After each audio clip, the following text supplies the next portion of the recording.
Alors, si vous permettez, je vais d'abord commencer par quelques diapos, et puis après, on ira voir le logiciel, Impeccable. parce qu'il faut que je vous présente quelques concepts d'abord. Ouais. Donc, c'est un vieux diaporama, hein, comme vous pouvez constater. Alors, effectivement, hein, c'est issu de mes travaux menés pendant ma thèse de doctorat, pendant 3 ans, que j'ai terminé en 95. On l'a repris après, beaucoup plus tard, avec un informaticien. Donc, c'est la version qu'on a aujourd'hui.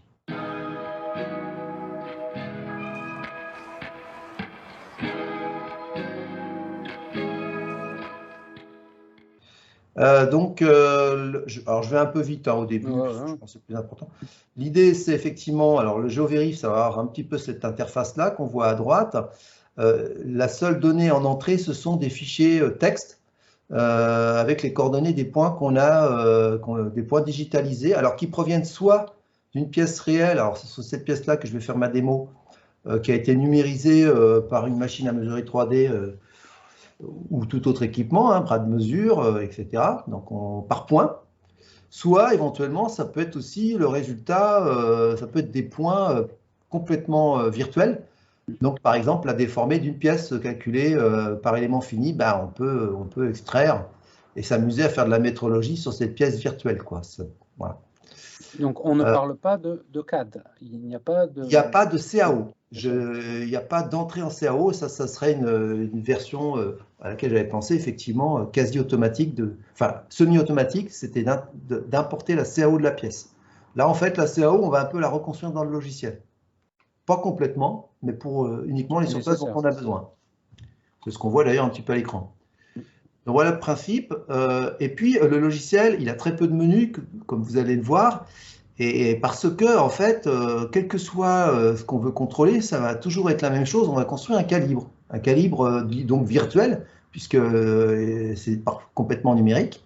Et donc, le logiciel, il exploite un modèle conceptuel de calibre virtuel que je vais maintenant un peu vous présenter.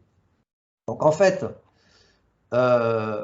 les calibres, ben, c'est des surfaces hein, mathématiques parfaites de différentes formes. Hein, donc, on a le plan, on a le cylindre, on a le cône, la sphère, etc. Et on peut, alors, c'est des calibres qui sont un peu plus que n'entrent pas, ils sont capables de s'ajuster au nuage de points qu'ils concernent. Donc là, par exemple, on va voir hein, dans la démo, on a ici un plan palpé en quelques points dans l'espace 3D et on va pouvoir par les menus ajuster dessus et selon les critères, donc il y a plusieurs critères possibles. Ben, un plan tout seul, ou bien un plan mais attaché avec un autre plan perpendiculaire qui lui va s'ajuster avec un autre nuage de points que je n'ai pas dessiné sur cette diapo, que je n'ai pas représenté sur cette diapo. Donc il y a ce premier point qu'il faut comprendre, c'est que sur le même nuage de points, je vais pouvoir assembler plusieurs calibres élémentaires ou comment dire, constituant, enfin, éléments d'une construction de plusieurs calibres. Voilà. Donc le premier, on va avoir la famille des calibres élémentaires, chacun concernant un type de nuage palpé. Alors, j'appelle nuage palpé, hein, ça peut être n'importe, c'est pas forcément palpé, voilà, mais c'est un nuage de points. Donc on trouve le cylindre, mais on va trouver aussi alors, du cylindre, hein, une fois qu'on aura ajusté un cylindre sur un nuage palpé, je vais continuer à l'appeler comme ça. Bah après, on va pouvoir, par le logiciel, lui demander de nous extraire l'axe de ce cylindre par ces 2 points extrêmes. Et du coup, on va obtenir un nouveau nuage formé uniquement des 2 points aux extrémités de l'axe hein, du cylindre. Et du coup, il y aura ici un nouveau calibre élémentaire qu'on va appeler une zone cylindre. Ça va nous permettre de mettre dans nos calibres non seulement des calibres qu'on pourrait qualifier de surface, calibre surface, mais des calibres zones, c'est-à-dire des calibres qui en fait enferment des éléments positionnels, donc l'axe d'un cylindre, le centre d'une sphère, la position par quatre points ou par le polygone convexe d'une surface plane, simplement pour voir son défaut de position sans avoir dedans le défaut de forme, par exemple. Donc voilà, tout ça, c'est les calibres élémentaires. Et il y a cette association, cette bijection entre le nuage de points, qui est typé, et le calibre. Donc là, j'ai un nuage de points de type cylindre et je ne peux ajuster dessus qu'un calibre cylindre, bien sûr, etc. Est-ce que vous avez deux plans parallèles, opposés parallèles? Bah là, voilà, c'est ce qu'on appelle la zone plane, zone plan, qui est ici. Ah, ça peut être pour un slot ou pour un... Alors deux là, ils plans ne sont parallèles. pas tous dessinés, hein, il y a 3 petits points. Mais effectivement, il y a 2 calibres. Alors moi, je ne les appelle pas des calibres élémentaires parce que derrière, il y a enfin, j'essaie de théoriser un petit peu les choses et du coup, on ne peut pas les appeler calibres élémentaires, mais il y a 2 calibres composés très particuliers qui sont le V, qui est une entité de taille au sens ISO, GPS, puisque c'est l'angle, et l'entité formée de 2 plans parallèles pour faire effectivement, comme vous dites, donc des rainures ou des tonneaux, en fait. Hein. Donc, voilà. Donc là, ils ne sont pas dessinés, et d'ailleurs, ils ne sont pas encore très opérationnels, je crois, dans le soft. Au niveau interface 3D. Au niveau calcul, c'est parfaitement opérationnel, mais par contre, je crois pas. Alors, à partir de ces calibres élémentaires, on va pouvoir construire des calibres composés, et différents calibres composés. Alors, ça, là, on fait ce qu'on veut hein, en termes de construction. Et du coup, comme je le disais juste avant, en fait, le calibre composé, on le construit par copie des calibres élémentaires qui vont être ajustés en tout premier. Bon, là, le mieux, c'est de faire la démo, ça sera peut-être un peu plus clair sur ce point. Alors, ça, c'est, voilà. Alors, ensuite, ce qu'on peut faire, c'est donner un comportement à chaque calibre, élémentaire ou composé. Et il y a, disons, trois comportements fondamentaux. Il y a le comportement que j'ai qualifié de frontière, c'est-à-dire qu'en fait, là, notre calibre, il a un diamètre, c'est un cylindre de diamètre figé. Et puis, c'est juste une contrainte, il a juste comme contrainte de pouvoir rentrer à l'intérieur du nuage de points, probablement parce que le nuage de points représente un trou palpé. Enfin, voilà. Mais il ne cherche pas particulièrement à s'ajuster dessus. Voilà. Pourvu qu'il soit dedans, c'est tout ce qu'il cherche à faire, c'est être dedans. Après, on peut le mettre ajustant. Alors là, ajustant, il va chercher à coller à son nuage de points. Et généralement, en faisant donc à la fois varier sa position par rapport au nuage de points, mais aussi son diamètre. Mais on pourra d'ailleurs, on peut aussi s'amuser dans le logiciel à bloquer son diamètre, à ajuster un cylindre de diamètre figé. Alors, qu'est-ce que ça donne quand on utilise ces calibres, ces comportements dans un calibre composé? Donc, par exemple, ici, j'ai un calibre composé de 2 cylindres. Eh bien, si je les mets tous les deux ajustants, ils vont en fait, vous voyez, il y a un entraxe qui est fixe entre eux et je leur demande de s'ajuster simultanément, respectivement, à leur nuage de points. Donc, évidemment, chacun va tirer un petit peu vers son nuage de points à lui et va s'établir un équilibre. Ils s'ajustent simultanément. Alors, du coup, dans pas mal de cas, et en tout cas pour les cas de tolérance GPS, on va vouloir au contraire qu'il s'ajuste dans un certain ordre. C'est-à-dire que je voudrais que le cylindre, ce cylindre s'ajuste avant l'autre. Alors ça, voilà, on va pouvoir leur donner des priorités. Et donc, on va parler de l'ajustant primaire qui va s'ajuster avant tous les autres calibres du calibre composant dont il fait partie. Et puis, on peut après continuer, hein, donc dire à un autre calibre, bah, toi, tu seras le secondaire, toi, tu seras le tertiaire. Alors, on démontre, hein, ça se démontre aussi que ça ne sert à rien de prévoir un quaternaire parce qu'en fait, l'objectif, c'est que un calibre ne peut être, donc je les appelle ajustants prioritaires, hein, primaire, secondaire, tertiaire, c'est des prioritaires.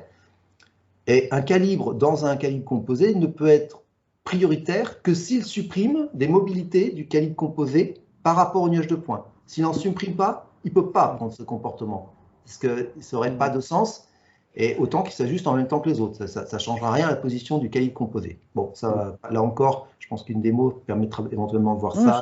C'est bien compris.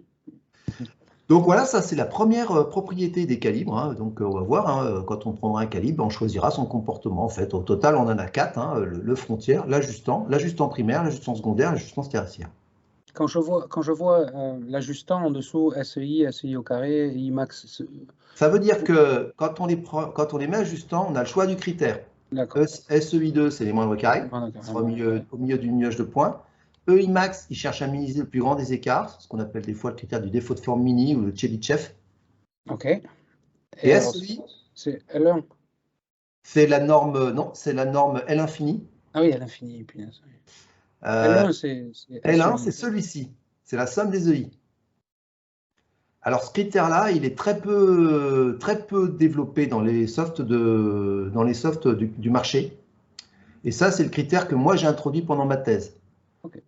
Alors, il est super intéressant parce qu'en fait, j'avais démontré pendant ma thèse, enfin, pendant ma thèse et dans mon mémoire en tout cas, qu'il généralisait la notion de diamètre maxi, diamètre mini entrant. Voilà.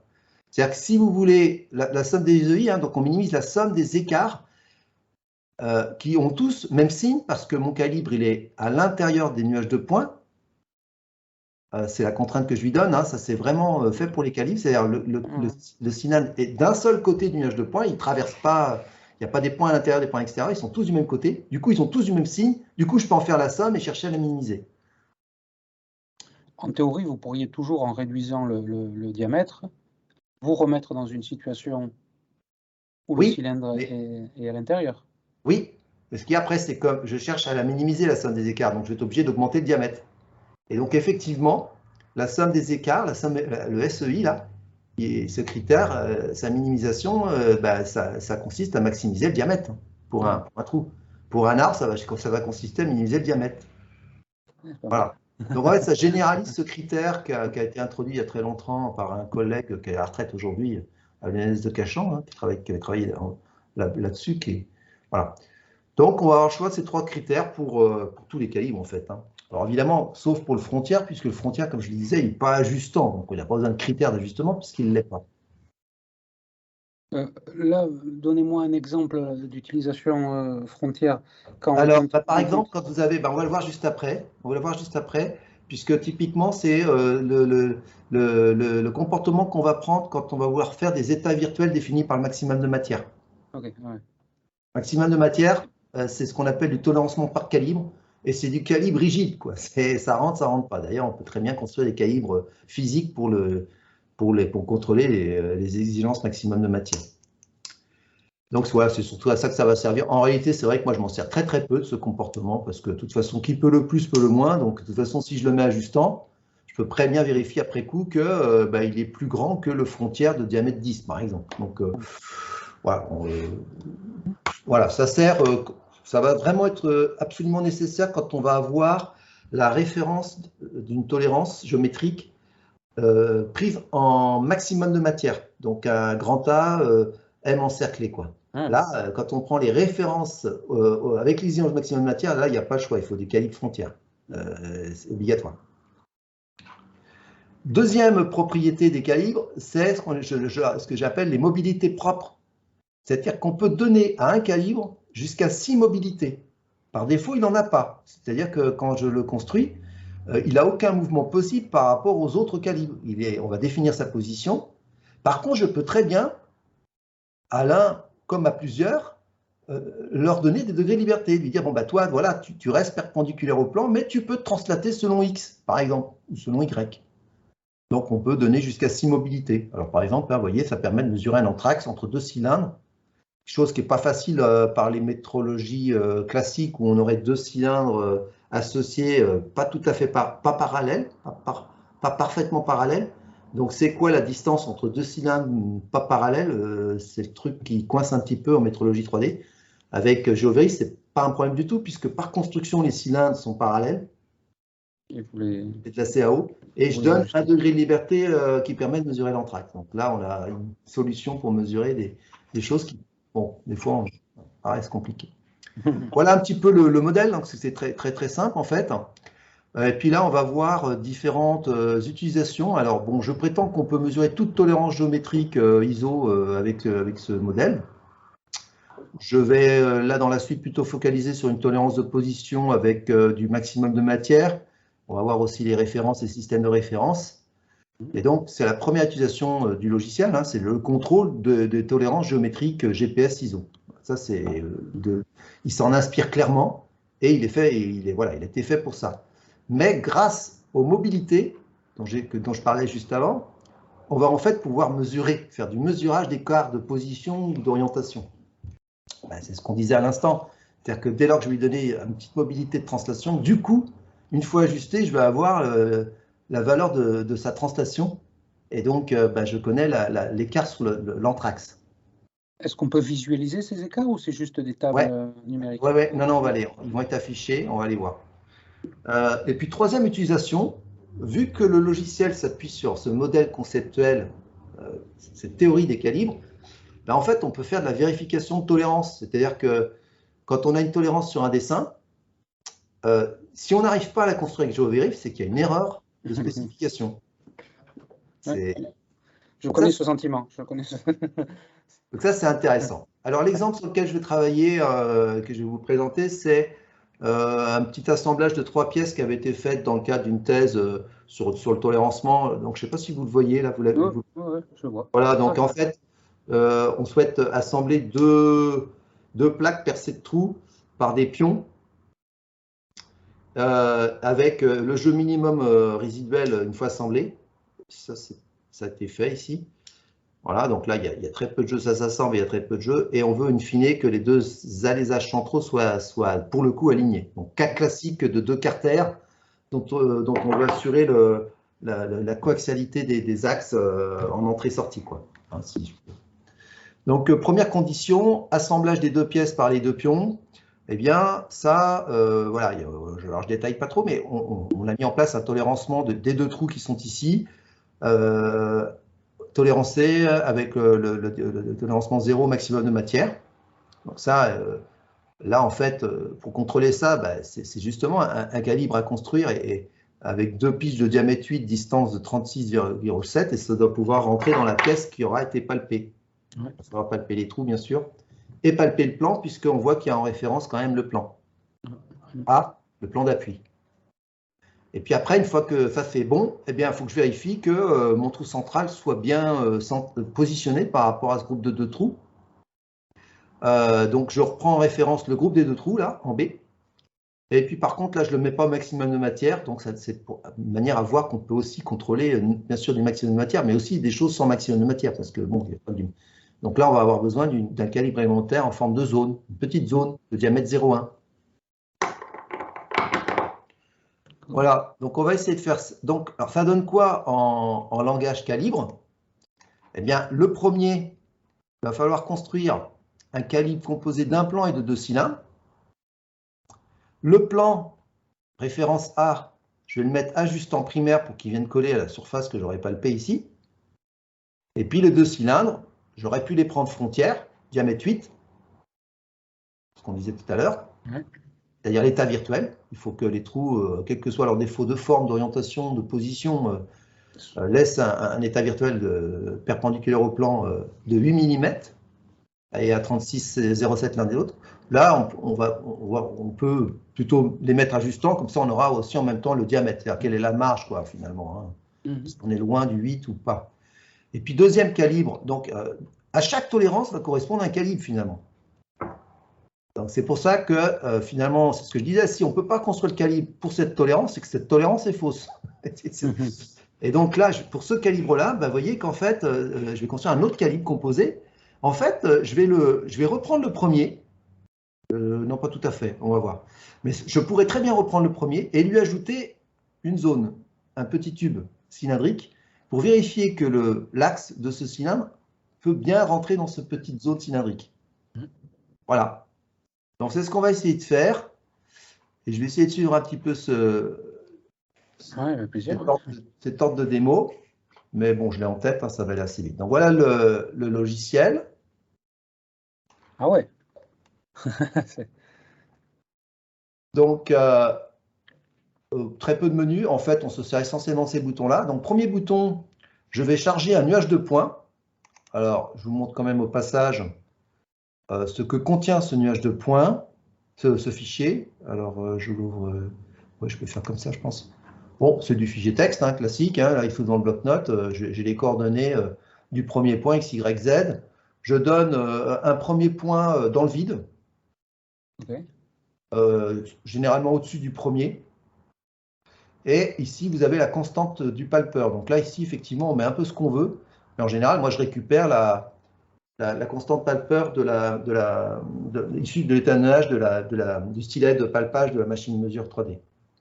Donc, ce ne sont pas des points nominatifs. C'est centre de bille. Centre de bille. d'accord. On parle de centre Par de contre, vie, mais si c'est je pas mets P1, 0, P2, P3, P4, P5. comment? On ne nomme pas les points, ce sont des fichiers X, Y, Z. Ah oui, oui, bon, bah, ça c'est le premier point, mais ils peuvent être dans n'importe quel ordre, ça n'a pas Ah, d'importance. Et alors on peut le faire en plusieurs fichiers, mais moi je trouve plus simple de mettre toutes les surfaces de la même pièce dans le même fichier. Donc j'ai d'abord un plan, ok. puis après je trouve un cylindre, puis un autre cylindre, encore un troisième, quatrième, bah, je crois qu'il y a 5 cylindres. Puis après il y a un autre plan qui est le plan. On peut le faire on peut les mettre dans des fichiers séparés. Voilà. Alors par contre, c'est vrai que ça c'est mon format, moi, hein, c'est le format GeoVerif, quoi. Le 8 en dessous de plan, c'est... Ça veut dire que j'ai 8 points palpés. Ok. 1, 2, 3, 4, 5, 6, 7, 8. J'en ai 15 là, sur le cylindre, etc. Donc ça, 1,24, c'est le rayon ou le diamètre de la sphère de palpage. Alors oui, à peu près, parce que vous savez, quand on étalonne un stylet, vu que le stylet fléchit légèrement, en fait, le rayon qu'on obtient n'est pas tout à fait le rayon de la bille en saphir. Il est un peu plus petit. C'est pour ça qu'on n'a pas des valeurs très rondes, alors que la bille a très certainement une valeur qui doit être un 25 ou j'imagine un 25, ouais. Bon, donc ça, c'est ce qu'on va charger. Zut, c'est surtout pas ça qu'il faut faire. Ça, si ça, je peux fermer, on n'a pas besoin. C'est ce qu'on va charger. Donc, dès que je charge, que ce que fait GeoVerif, bah, il voit qu'il y a un premier nuage qui est un plan palpé en 8 points. Donc, vous avez vu que c'était typé dans le fichier, hein, donc c'était écrit plan. Donc, il sait qu'il doit ajuster un plan. Donc, il ajuste un plan avec un critère qu'il a pris par défaut, qui est justement le fameux critère dont on parlait tout à l'heure, la somme des écarts minimale. Et donc, c'est ce plan, c'est le grand plan. Alors, la sélection, on la voit un peu parce qu'il l'affiche en vert. Hein. Là, par exemple, ça, c'est un cylindre. Il y a un deuxième cylindre ici, le cylindre 3, le cylindre 4, le cylindre 5. Il y a le plan qui est latéral, là. Alors, automatiquement, dès que vous importez les points, il reconnaît le type de géométrie et il associe, par défaut, un ajustant. Il prend un calibre élémentaire, il ajuste dessus. Exactement. Quel que soit, et vous n'avez pas encore renseigné sur le type de fitting, enfin d'ajustement. Alors, j'en prends un par défaut, ça c'est dans les options. C'est ce que j'appelle l'identification des surfaces. À l'identification des surfaces, vous voyez qu'ici je suis en automatique. Et donc en automatique, je prends le critère, mon critère à moi, là, SEI, jusqu'à des nuages qui aient 30 points, parce que c'est un critère qui demande quand même du calcul, qui est long en calcul. Et donc au-delà de 30 points, ça commence à être un peu long, et donc je bascule sur les moindres carrés. Alors, mais vous pouvez très bien dire, ben moi, quand tu charges le nuage de points, tu te mets toujours en EI max. Donc si on fait ça, OK, je réimporte mon nuage de points. Alors il me dit que j'en ai déjà un, voulez-vous le changer? Je dis oui. Alors il a basculé de fenêtre. Je reprends le même nuage de points. Et là, il va recommencer, ça va sans doute mettre, ouais, un petit peu. Ben là, non, là, il n'a rien fait, là. Parce que hop, alors, il y a des petits soucis de fenêtre qui se ferment maintenant. Je recommence. Option. Identification, voilà, je prends ce critère, défaut de forme minimale. J'ouvre le nuage. Et là, vous voyez que maintenant, ils sont tous en EI max. Il les a identifiés avec ce critère. Okay. Alors, la conséquence, c'est que, par exemple, donc là, par exemple, si je regarde le plan, alors évidemment, tout de suite, j'ai des premiers résultats, puisque si je clique sur le plan, bien en bas, je vais trouver ici toutes ces caractéristiques, et en particulier, donc voilà, on me dit c'est un plan ajustant sur le nuage de points numéro 1, son état est ajusté, et puis il touche un point, donc l'écart min est à 0, le point le plus éloigné est à 13 microns, donc j'ai un écart total de 13 microns, j'ai une somme des écarts qui fait 41 microns, c'est pas le critère que j'ai pris, voilà, etc. Par exemple, si je prends un cylindre, vous voyez que le cylindre du fond, là... Excusez-moi, je reviens sur le plan. Votre plan créé là est médian. Non, il est à l'extérieur des points. Et comment il sait l'orientation des points? Ah bah, c'est justement parce que dans le fichier, il y a un point dans le vide. Ah oui, au tout début, hein, oui, vous m'avez dit. Je mets un point dans le vide, comme ça je sais. Alors, généralement, dans les fichiers, c'est pas ça qu'on fait. Ah bah tiens, il y a Bertrand qui est dans la salle, je vais le faire rentrer. Ah oui, oui. Bertrand? Bonjour. Salut Eric. Ça va? Salut Fabien. Ouais, bon. content de te revoir. Ouais, on a commencé. et en plus j'enregistre parce que peut-être que je vais garder cette petite démo plus tard pour voilà pour mettre ça. D'accord. Bon, alors tu couperas mon arrivée. Non, non, ben bon, c'est pas très grave, hein, ça donne de la convivialité. Ouais, alors donc, effectivement, ça, je ne l'ai pas expliqué, mais sur les 3 critères, alors, je vais reprendre tout de suite, je vais tout de suite refaire un plan, là. Donc là, je continue un petit peu ma démo, je ne fais pas tout à fait dans l'ordre, mais donc là, on a un bouton pour importer les nuages de points. Et donc ça, évidemment, dès qu'on les importe, il y a une identification selon le critère choisi des surfaces. Dès que les surfaces, donc là, on a un plan tout seul qui est venu s'ajuster sur le nuage de points numéro 1. Et effectivement, avec ce critère-là, on est à l'extérieur de la matière. C'est un plan extérieur matière qui vient s'ajuster, qui vient se plaquer sur les points et qui cherche à s'orienter pour minimiser le plus grand des écarts, le point le plus éloigné. Bien compris. Donc, par exemple, donc ensuite, le point d'à côté, c'est pour créer ce que j'appelle un élément positionnel. C'est-à-dire que on va créer ici, par exemple, l'axe du cylindre. Il faudrait que je prenne le cylindre central, là. Donc, ce n'est pas le 1, c'est le 3. Donc, il me montre alors, je ne peux pas encore cliquer sur le 3D, mais j'ai quand même la synchronisation entre ce que je sélectionne. Donc, quand on fait ça, vous voyez qu'il crée un nouvel élément dans la gamme. Alors, ça, c'est ce qu'on appelle la gamme de contrôle. Il a créé 2 points. On les voit ici un peu. À l'extrémité de l'axe. Qui sont les extrémités de l'axe du cylindre. Alors peut-être que si je cache tout, cacher tout, montrer juste les 2 points, montrer l'élément. Voilà, on a créé ces 2 points-là. Et dessus, on a assemblé une petite zone cylindrique. Alors le problème, c'est que là, elle a un diamètre nul, puisque évidemment, quand on referme un cylindre sur 2 points, ça tend vers 0. Et d'ailleurs, on le voit, c'est écrit diamètre 0. Mais l'avantage, c'est que maintenant, ce calibre-là, il est dans la gamme. Et je vais donc pouvoir le dupliquer pour ajuster sur le nuage formé des 2 points ici. À nouveau une zone cylindre, mais qui, elle, ne sera plus toute seule, qui sera qui fera partie d'un calibre composé, par exemple perpendiculaire. Faisons-le tout de suite. Je vais prendre le plan du haut, le premier plan, là, montrer l'élément. Donc ça, le plan, alors je ne sais pas où il est par là, voilà. Dessus, on a ajusté un plan avec ce critère défaut de forme mini. Et puis, je voudrais connaître le défaut de perpendicularité de mon trou central, que j'ai caché, mais qu'on pourrait afficher. Je vais utiliser le 3e bouton, création d'un calibre composé. Alors là, je vais avoir une liste de composantes. Je fais le calibre source, je prends le calibre plan de la gamme en haut. Et donc, il va en faire une copie. Normalement, elle est déjà faite, la copie, on doit l'avoir. Voilà. Comment on fait pour déplacer déjà? Oui, comme ça. Vous voyez, il a dupliqué le plan qui était ajusté sur le nuage. Il l'a dupliqué, il l'a mis à l'origine du repère de référence là, dans lequel on travaille. Et ici, je vais le mettre en référence primaire en disant qu'il est ajusté en primaire. Je pourrais très bien changer son critère, mettre un autre critère que le critère qu'il avait quand il était tout seul. On verra cette partie un peu plus tard. Je comprends. Et puis, je vais maintenant prendre la zone cylindre. Alors là, pareil, il a créé une copie. Alors, on ne la voit pas parce que, mais il faut, par exemple, si je lui donne un petit diamètre, on va mieux la voir. Hop, là, on va voir ce qui se passe. Vous voyez, non, c'est pas avec ce bouton-là qu'on déplace. Voilà, je ne sais pas si je vais y arriver à vous montrer parce que le problème, je ne suis pas super à l'aise. Et pourquoi je n'arrive pas à le déplacer là? Ah, voilà, j'ai oublié un peu les raccourcis souris pour faire tourner le truc. Vous voyez, donc là, on a un petit, c'est une zone cylindre. Alors évidemment, elle ne fera pas 5, mais c'est pour la voir parce que, évidemment, si je la mets à 0, je ne la vois plus. Et celle-ci, je vais la laisser ajustant. Je pourrais figer son diamètre à 2 mm. Bon, moi, ce qui m'intéresse, c'est de mesurer le diamètre. Donc, ça va être le plus petit cylindre qui enferme les 2 points. Mais ce cylindre est perpendiculaire au plan qui s'ajuste en premier. D'accord? Je crois que là, ça commence à... Attendez. Là, vous avez pris... Alors, je vais valider. Vous voyez, donc pour l'instant, ça y est, j'ai construit un calibre composé ici.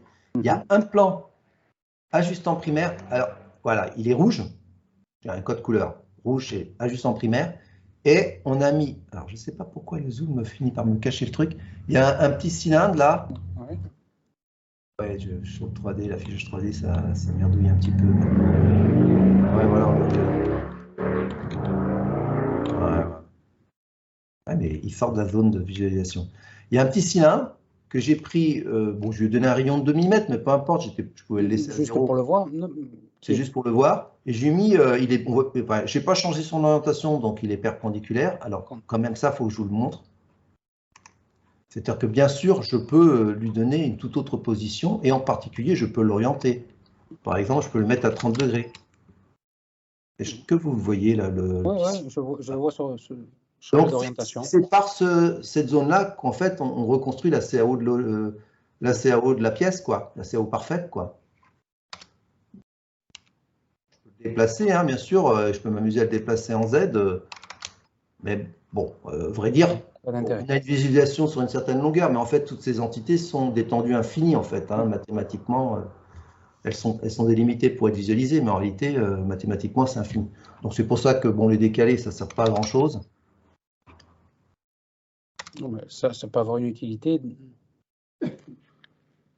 En fait, le cylindre, en réalité, voilà, quand on va l'ajuster, il a une longueur infinie et simplement, il va se dessiner en face des points sur lesquels il est ajusté, quoi. Donc là j'ai fini la construction de mon cahier composé, donc, et je l'assemble. Il me dit, bon, bah, j'ai réussi à l'assembler. Et là, du coup, on va trouver ça, voilà. On trouve un calibre ici. Cahier composé, alors 2. Alors, je ne sais pas pourquoi il s'appelle 2. Il devrait s'appeler 1. Peut-être que j'en ai fait un. Il est formé d'un plan. Alors, voilà, il est venu s'ajuster. Et puis d'une zone de cylindre qui donc ne peut pas revenir à 0, mais présente un diamètre de 4 microns. Donc là, je sais que mon trou a un défaut de perpendicularité de 4 microns au diamètre. Pas mal. Ouais. Alors après, donc si on veut revenir sur l'exemple. Attendez, là, vous m'avez donné la perpendicularité de l'axe du cylindre par rapport au plan A, que vous ne calculez que par les extrémités. Oui. La question, c'est, il faudrait peut-être prendre un point au milieu. Non. Ma question est qu'il y a quand même une différence entre ASME et GPS dans l'interprétation des cylindres. Là, vous avez construit l'axe du cylindre sur la hauteur palpée. Sur la hauteur palpée, mais basé sur le cylindre associé avec le critère Imax au nuage de points. Oui. C'est pas ce que dit de faire la norme, c'est ça que vous voulez dire? Oui, c'est pas ce que dit de faire la norme. La norme, elle dit de prendre des centres de section de cercles associés au moindre carré. Exactement. Donc, c'est pour ça que les distances LP peuvent être extraites d'un cylindre. Non, mais dans ce cas, il ne faudrait pas faire comme ça. Il faudrait, alors je l'ai fait dans un autre nuage, il faudrait en fait, oui, c'est pas grave, je peux le faire.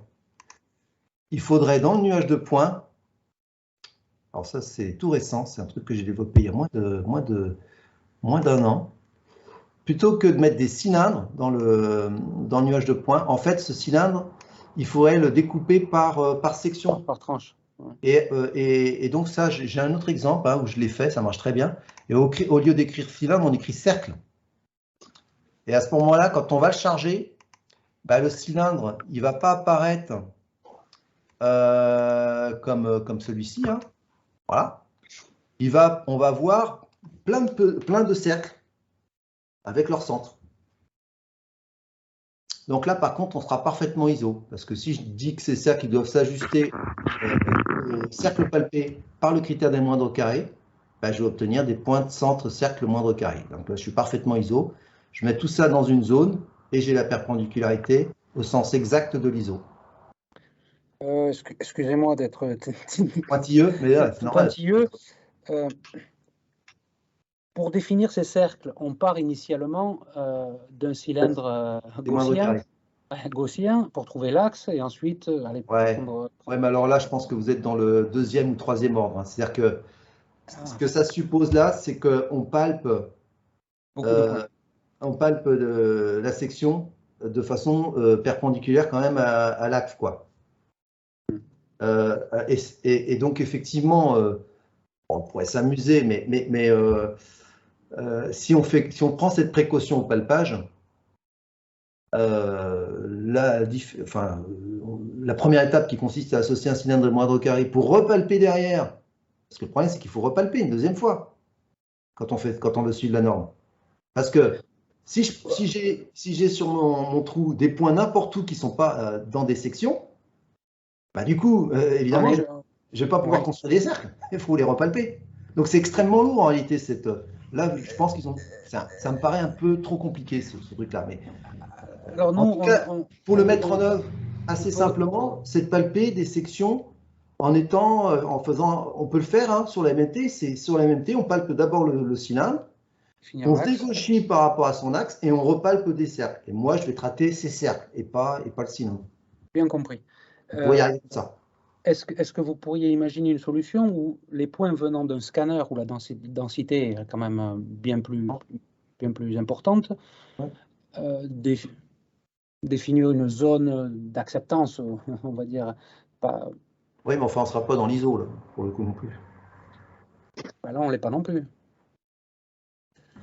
Mais bon, je comprends. Non, mais c'est ce genre de problématique qu'on n'arrive pas à résoudre, nous, avec nos programmes industriels. Oui, mais... alors, tout dépend des défauts qu'on veut mesurer, mais s'il y a du défaut... Enfin, qu'est-ce que je veux dire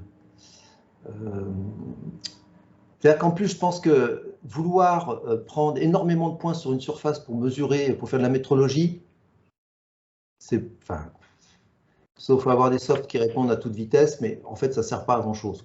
C'est-à-dire qu'à un moment, vous avez un effet asymptotique, c'est-à-dire qu'on augmente le nombre de points, et puis au bout d'un moment, le défaut, il ne change plus. Donc, ce n'est pas la peine de multiplier par 10 ou 100, sauf points aberrants, etc. Bon, non, vous avez tout à fait raison. Donc, premier élément de réponse, c'est que moi, je travaille plutôt avec un nombre de points raisonnable sur les surfaces. Le nombre de points qu'on obtient classiquement avec une MMT.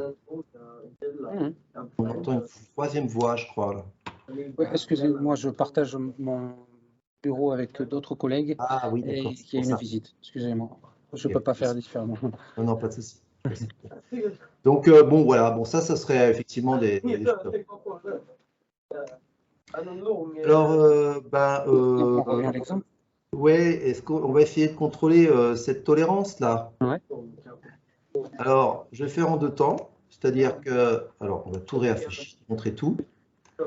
On va juste enlever le dernier qui ne me sert à rien, là, supprimer. Et on va construire d'abord deux cylindres distants de 36,07. Puis je vais faire en sorte qu'ils soient centrés. Donc je vais mettre le repère de construction au centre. Donc là on y va. Construction d'un cahier. Donc il me faut d'abord un des cylindres. Voilà, celui-là par exemple. Je vais le déplacer en X de la moitié de 36,07. Ça fait 18,035. Déplacer en X. Alors, je vais peut-être le mettre en moins, celui-là. L'autre, je le mettrai en plus. Je mets ajustant.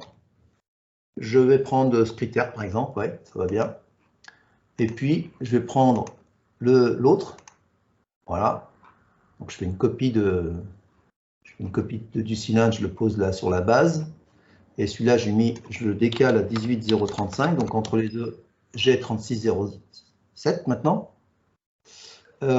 Et puis pareil, je lui donne le même critère, ils sont tous les deux ajustants, voilà, tous les deux ajustants avec le même critère. Alors là, ça c'est obligatoire, ils ne peuvent pas être tous les deux ajustants avec des critères différents, mathématiquement ça poserait un problème. Et j'assemble. Alors, j'obtiens ce calibre, dont on peut voir que les diamètres, là le premier il a un diamètre de 8,007 et le second il a un diamètre de 8,001, alors que le cylindre tout seul ajusté sur le numéro 2, c'est celui-ci, il avait un diamètre de 8,015. On voit bien que une fois qu'il est contraint de s'ajuster avec un autre, bah forcément son diamètre est un peu plus petit. Maintenant que j'ai ce calibre composé, et bah du coup, c'est là que c'est assez fort, c'est que je peux le réutiliser dans un calibre composé. C'est-à-dire qu'on peut construire à l'infini, un calibre composé peut être composé de composés, X fois. Ça peut être fait à l'infini. Bon, en général, quand on a déjà atteint 3 niveaux, c'est déjà pas mal hein, en termes de complexité. Donc, je vais peut-être pas commencer par celui-là, je vais d'abord prendre le plan. Je vais le prendre ajustant primaire. Bon, je garde ce critère, par exemple. Et puis, je vais donc maintenant lui mettre mon fameux calibre composé de 2 cylindres. Alors là, c'est bizarre qu'il m'affiche ça quand même. En œil max, ok. Voilà. Il y a un petit problème d'affichage, il m'affichait les 2 cylindres. C'est pour ça qu'il y a un petit bug là.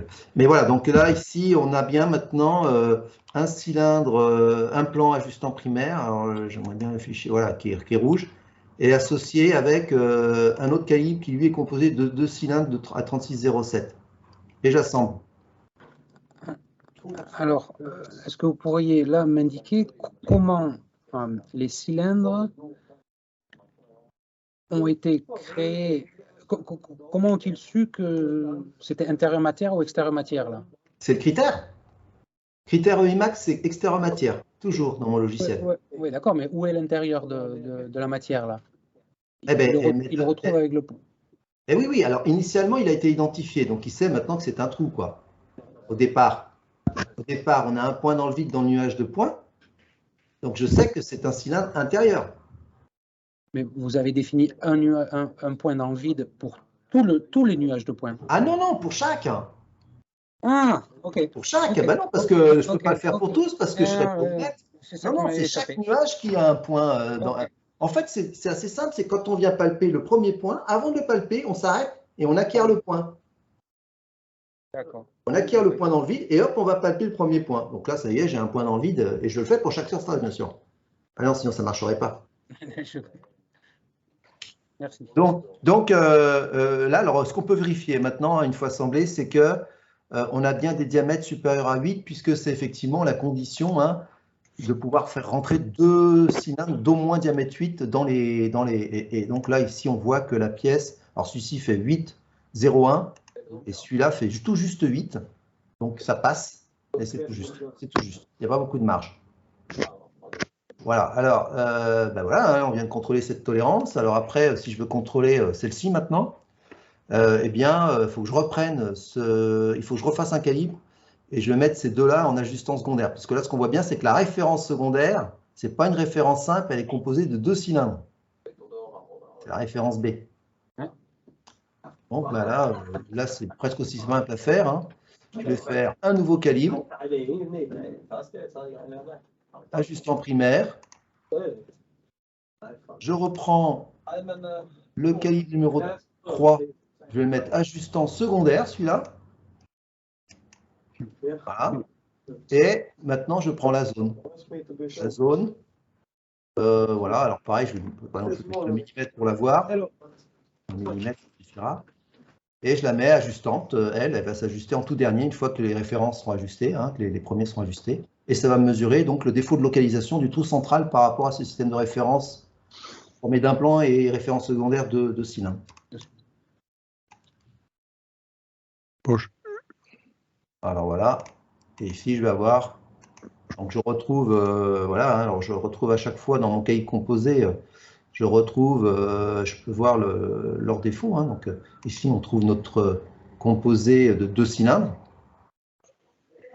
Finalement, on a ce calibre en terre d'une zone donc, voilà, qui mesure 0,27. C'est-à-dire que là, je peux dire qu'effectivement, le trou central a un défaut de position par rapport à ses plans et aux 2 trous de 27 microns.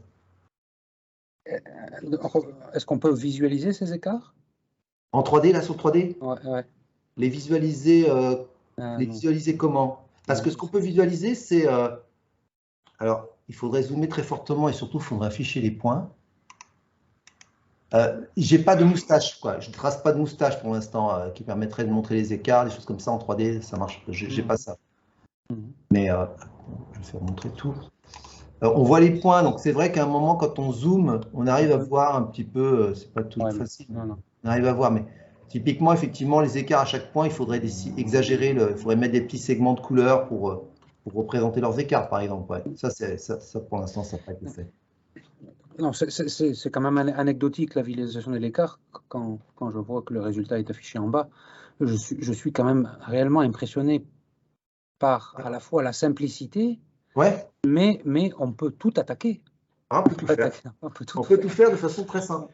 On peut tout faire. Et alors, moi, je l'ai comparé avec d'autres softs. On avait un projet là où je travaillais avec une entreprise de métrologie, là, Annecy Métrologie, et c'est eux qui m'ont pris dans leur projet. Ils voulaient évaluer tous les softs et voir la précision des softs. Et du coup, on a travaillé sur une pièce qui a des défauts. La voici. Alors, ils ont créé des pièces avec l'entreprise Somfy aussi. Alors, ils ont mis tout un tas de défauts et l'objectif, le petit jeu, c'est de vérifier qu'on est capable de les retrouver. On les communique pas, mais on dit, voilà, essayez de mesurer cette pièce et dites-nous quels sont les défauts. Et là c'est intéressant. Des surprises. Mais en tout cas, moi, j'ai pu le comparer à maintes reprises. Je ne l'ai jamais mis en défaut, le logiciel. Hein. C'est-à-dire que j'ai toujours des résultats au moins aussi précis que ceux du commerce. Hein. J'ai essayé d'étudier avec mes élèves Power Inspect, un logiciel de métrologie. J'ai abandonné. C'est à la fois compliqué et en plus, ça donne des résultats complètement à côté de la plaque. C'est dingue. Et il est commercialisé. Et tu en es où dans la commercialisation, Eric? Zéro. Bah là, tu vois, tout ça. Cette version-là, je vais dire, c'est la version, là, j'ai travaillé un petit peu dessus en décembre. Hein, j'ai amélioré un petit peu. J'ai rajouté ce calibre cercle, justement, dont parlait Fabien, pour ce problème d'avoir un axe en forme à plusieurs points, quoi. Mais par contre, diffusion et commercialisation, à part quelques personnes qui de temps en temps, comme Fabien, s'y intéressent et dont j'ai pas eu de retour spécialement, voilà, pour l'instant, c'est ça. Parce que par rapport à la version qui m'était restée en tête, ça a quand même bien évolué, en particulier en termes d'interfaçage et en termes de possibilités de paramétrisation. Comme disait Fabien, là, tu fais ce que tu veux parce que tu as dans tes mains toutes les manettes qui te permettent de piloter ce que tu veux. Alors, j'ai 2-3 petites questions éventuellement de conformité à l'ISO 5459 qui sont peut-être encore à développer, mais c'est secondaire à ce niveau-là. Ouais. Est-ce qu'on peut parler de planéité, tout simplement? Ah bah oui, si tu... La planéité, du grand plan, par exemple. Alors, mathématiquement, expliquez-moi exactement quel est l'algorithme que vous utilisez. Alors là j'ai ajusté un plan avec le critère EImax, c'est-à-dire je cherche à minimiser le plus grand des écarts. Donc ça, c'est par définition, moi je tentais de dire malheureusement, et c'est comme ça, c'est la définition du défaut de planéité au sens ISO. C'est-à-dire qu'on cherche, alors on peut le voir sous la forme de 2 plans qui enferment le nuage de points, mais on peut en prendre qu'un et dire, il faut trouver l'orientation du plan tel que le point le plus éloigné soit le plus proche, quoi. On minimise le plus grand des écarts. Donc vous passez par le plan central? Non, sans passer par le plan central. Ah non, pardon. Vous orientez par rapport à la matière et ensuite vous minimisez l'écart maximum. Oui, voilà, c'était en gros, alors, on est bien d'accord que ce n'est pas défini comme ça dans les normes ISO. Ah bien sûr que si. Alors là, c'est complètement conforme à l'ISO, ça, pour le coup. Ah, alors je vois le problème que vous évoquez. Que vous preniez le plan au milieu des points, ou à l'extérieur, ou à l'intérieur des points, du moment que vous prenez ce critère, minimiser le plus grand des écarts, ça revient au même. D'accord. Vous obtenez le même défaut de forme, la même orientation. Alors ça, c'est vrai pour le plan, le cylindre, le cône, la sphère, et ça ne l'est pas pour la surface gauche, puisque effectivement le décalage, il n'est pas constant selon la courbure. Donc moi, comme c'est une approche calibre, les calibres en général, ils sont à l'extérieur de la matière, quoi. Les calibres physiques, ils rentrent, ils restent à l'extérieur, ils n'interfèrent pas. Et donc, systématiquement, qu'on prenne le EImax ou la somme des EI, les surfaces, elles restent à l'extérieur de la matière, toujours. Par contre, faire du EImax, c'est-à-dire les moindres carrés, en extérieur matière, c'est extrêmement... Enfin, moi, je ne sais pas faire mathématiquement. Mathématiquement, les moindres carrés, c'est fait pour passer au milieu des points. Tu sais le faire avec des plans? Non. tu fais, tu prends ton moindre carré, après tu le translates. Tu le décales, mais je suis pas sûr que le résultat soit du coup le plan qui minimise la somme des écarts quant à l'extérieur matière. Je pense pas que ça soit tout à fait le même. Et c'est un autre critère. C'est un autre C'est critère. un autre critère. Non mais voilà. Non mais à un moment, je me suis dit, tiens, est-ce qu'on pourrait pas faire une surface extérieure au point, extérieur matière, et qui minimise la somme des écarts au carré? Alors ça, tu peux aussi. Moi, je le fais pas. Voilà. Tu peux aussi. Il faut trouver le point de pivot. Et puis après, tu fais ta somme, ton intégrale, enfin ta somme discrète de distance. Mathématiquement, bien sûr. Mathématiquement, ça se définit parfaitement. Non mais je veux dire, c'est après l'algo, quoi. Parce que moi, l'algo n'est pas évident parce que ton point de pivot, il peut modifier en fonction de... Là, l'algo, c'est de l'optimisation non linéaire. Moi, j'ai pas l'algo, quoi. Enfin, ça doit pouvoir se faire aujourd'hui avec toutes les routines de calcul qu'on en a. Bon, après, est-ce que ça sert à quelque chose? Encore à voir. Mais moi, en tout cas, comment dire, l'optimisation qui est faite, l'algorithme d'optimisation qui est derrière, là, il est unique en fait pour les 3 critères. C'est un algorithme d'optimisation linéaire. Et simplement, c'est le problème mathématique, la formulation du problème mathématique qui est différent selon les 3 critères. Donc, il n'y a pas 3 algos, il n'y en a qu'un en réalité, qui optimise tout le temps le même, qui optimise des problèmes mathématiques différents. Bon, ça garantit aussi. Y a-t-il une certaine limitation pour l'import des données? Combien de points on peut amener? Non. Non, après, ça va être le temps de calcul plutôt. En nombre de points, non, ça m'est arrivé de travailler avec des fichiers de 600, 800 points. Hein. Mais un million, vous n'avez pas essayé? 1 million, j'ai pas essayé. Bon, comme je le disais tout à l'heure. Non, je peux essayer. Ouais, alors là, par contre, il faudra sans doute prendre le critère EI carré, somme des EI carré. Sinon, ça risque d'être très lent, très très lent. Okay. En fait, en termes de rapidité, il est clair que le moindre carré, c'est de loin le plus rapide en calcul. Derrière, on trouve le SEI, qui déjà va prendre plus de temps. Et alors, par contre, le EI max, lui, est très très long. Parce qu'en fait, le EI max, il y a à chaque fois, pour chaque point, il y a 2 contraintes. Donc, en fait, on double le système d'équations. Et donc, ça fait des matrices très très grosses. Et là, pour le coup, ça peut prendre du temps. Quelles sont les possibilités d'export? Qu'est-ce qu'on peut générer en sortie? Alors, l'export est un peu limité. Alors oui, ça, je suis là pour vous montrer que on peut voir les transformations. Il y a les résultats là, synthétiques, on va dire, mais on peut voir ce qui se passe aussi au niveau des points. Alors par contre, je ne sais pas pourquoi. Oui, c'est dans Info Brut. Voilà, donc on retrouve par exemple, donc on voit le KI là. Le KI, c'est l'écart du point par rapport au plan. Donc là, on a un premier point. Excusez-moi, une seconde. Tu enregistres toujours? Oui, je couperai, tant pis. On verra ce que j'en fais. Non, ça a beaucoup évolué. Ça tourne sur PC ou est-ce que là, c'est... Oui. Ouais. C'est ce que je disais à Fabien. Là, on a dû faire un gros travail avec Max il y a 2-3 ans, alors qu'il était à la retraite. Il m'a donné un bon coup de main là-dessus. C'est de porter GeoVerif qui était bloqué sur les PC 32 bits à cause de la bibliothèque OpenGL qu'on utilisait, qui était compilée pour un 32 bits, et donc on ne pouvait pas passer sur du 64 bits, et donc on a dû refaire complètement l'interface 3D. C'est pour ça qu'on a quand même des petits problèmes d'affichage aujourd'hui. Mais en tout cas, ça tourne sur les nouveaux PC, quoi. Ouais, mais on voit le progrès par rapport à ce que j'ai vu il y a quoi, une dizaine d'années maintenant. Ouais, le rendu est un peu plus... Il y a un ombré qui n'existait pas avant sur le 3D.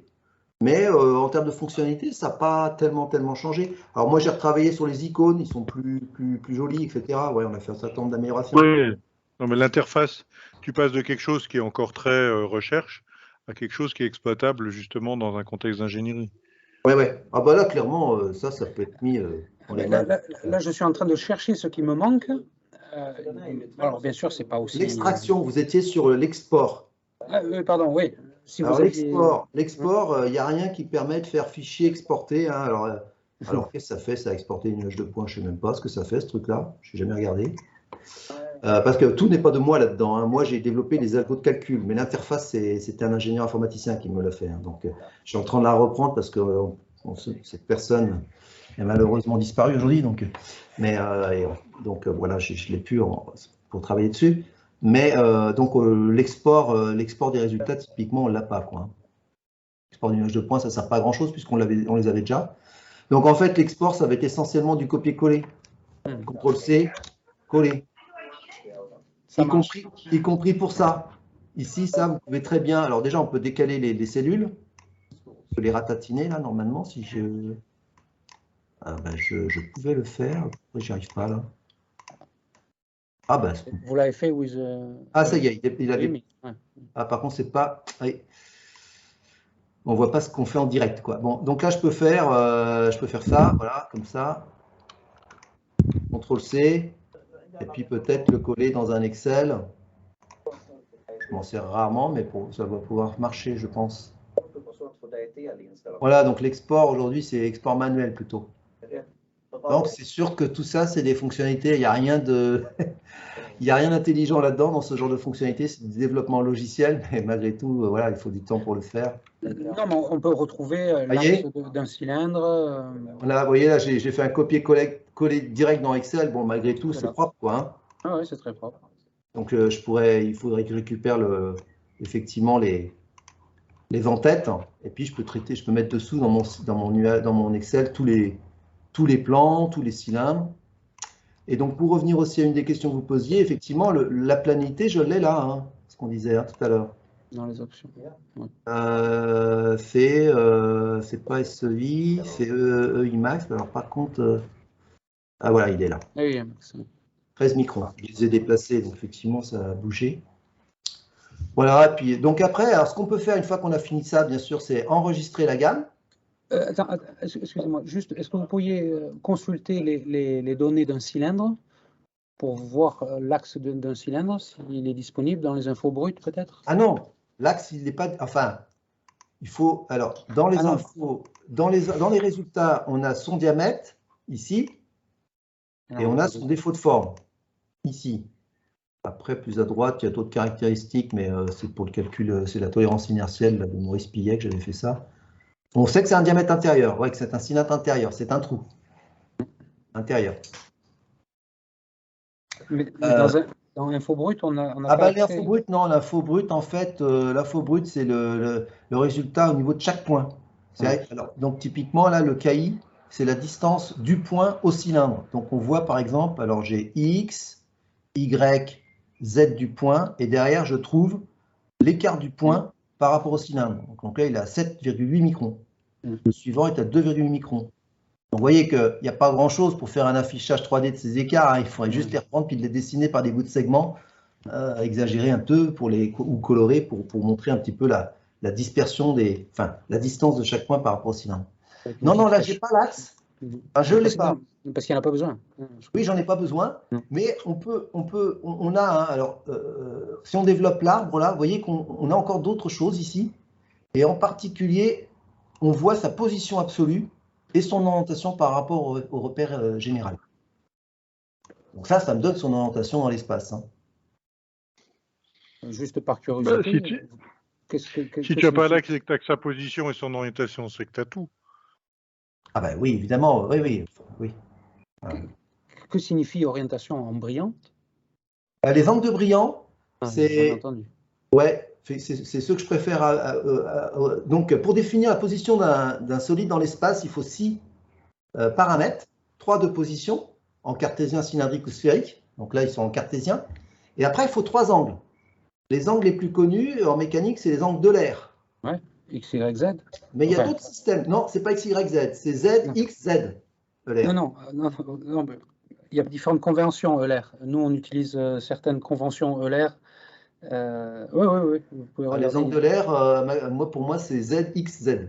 C'est pas. Ça peut être et aussi... X, Y, Z, c'est les angles brillants. Ah bah alors, en tout cas, je vous confirme que ces angles de l'air avec... Peut-être dans un autre domaine, mais dans le... Et angle de... Allez-y. Les angles de brillant, donc X, Y, Z, je fais une rotation autour de X, puis autour de Y, puis autour de Z. Alors que l'air, on fait Z, X, Z. Ça, c'est la convention Euler ZXZ. mais vous pouvez trouver aussi la convention Euler XYZ. Ah bon? Pour moi, cela, ça s'appelle les angles de Cardan ou les angles de Brillant. En robotique, Et il y a d'autres systèmes, mais pour moi, Euler, il n'y a pas 36 conventions, mais peut-être que je me trompe. En tout cas, ceux que j'ai choisis, moi, c'est X, Y, Z, ouais, c'est ceux d'Euler.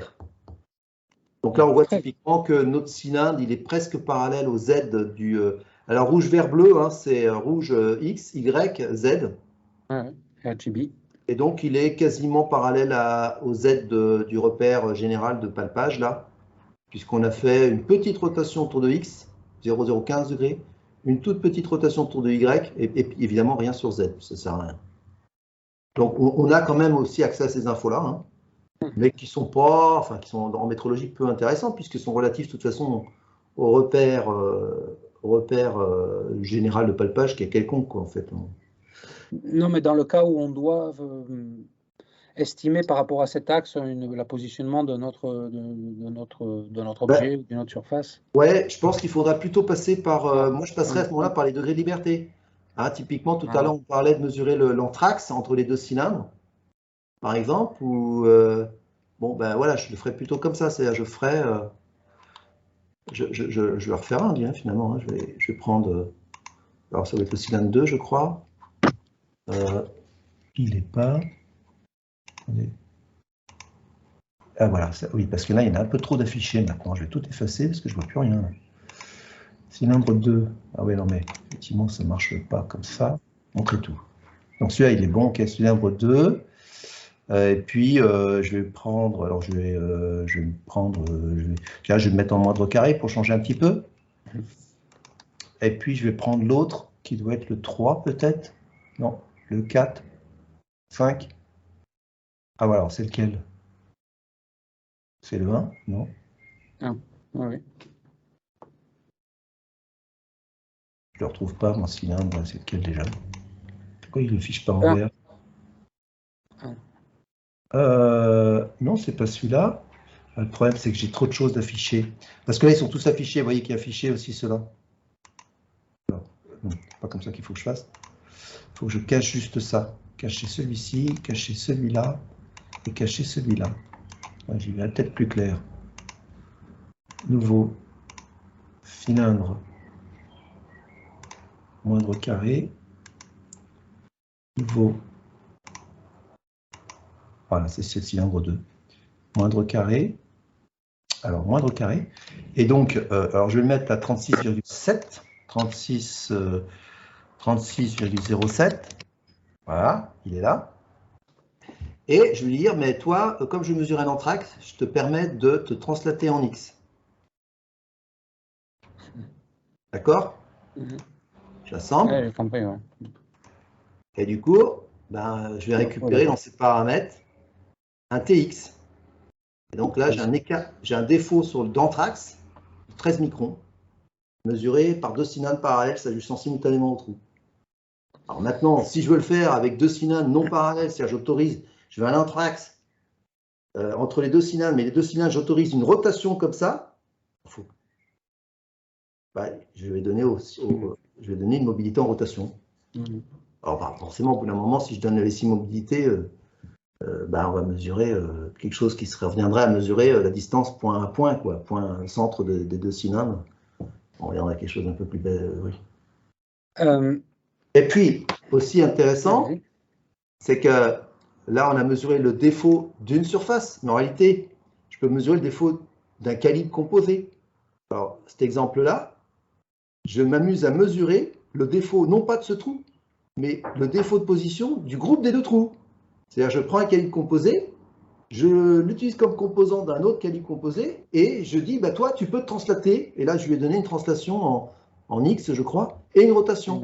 Donc là, je vais mesurer 2 défauts du groupe de trous par rapport aux 2 plans, qui sont son défaut, parce que clairement, hein, les 2 trous, ils sont utilisés en même temps, dans un prisme qui, lui, a été usiné avant. Donc clairement, on peut s'attendre à avoir des défauts. Et là, on va voir, non pas le défaut de ce trou ou de ce trou, mais le défaut global fait en CN des 2 trous. Donc, on peut vraiment faire des choses de façon très simple, hyper intéressante, quoi. Quand vous avez dit en CN, c'est en commande... En commande numérique, pardon, oui. Ah, commande numérique, oui. Oui. Ouais, usinage en commande numérique, oui. J'ai l'impression d'avoir pris plein les yeux là, avec un outil non, très simple.